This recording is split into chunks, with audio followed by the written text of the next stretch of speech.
पूछना चाहते हैं बीजेपी का कर्मियों से। नेता लोग से हम लोगों का कोई भी बातचीत नहीं है। क्यों? बीजेपी को नेता ही नहीं, सब तृणमूल धार करा नेता, सब तृणमूल धार करा नेता। बीजेपी को नेता আছে না, কোনো নেতা নেই।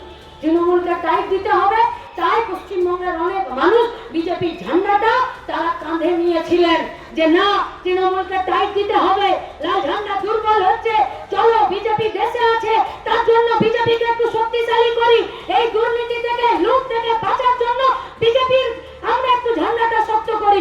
उसी बीजेपीओ का कर्मियों से हम लोगों का सवाल है, रेड করলো প্রতীক জৈনের বাড়িতে, রেড করলো ইডি, ইডি দিল্লির ইনভেস্টিগেশন অফিসার, আপনারা ঘরে বসলেন আর দিদিমণি বাইরে থেকে তৃণমূলের রেজিস্ট্রেশনে একটা গাড়ি নিয়ে এলো আর সেই গাড়িতে রাজ্য সরকারের পুলিশকে চাপালো, ভেতরে ঢুকলো আর ল্যাপটপ নিয়ে হার্ড ডিস্ক নিয়ে আর একটা সবুজ ফাইল নিয়ে বেরিয়ে গটগট করে চলে গেল।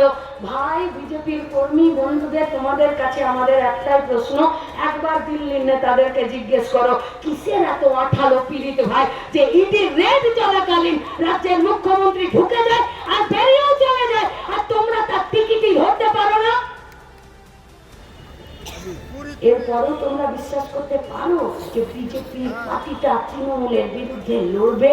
এরপরেও তোমরা এটা মন থেকে মানতে পারো ভাই যে তৃণমূলের পার্টিটাকে সাইড দেবে বিজেপি? এরপরেও তোমরা মনে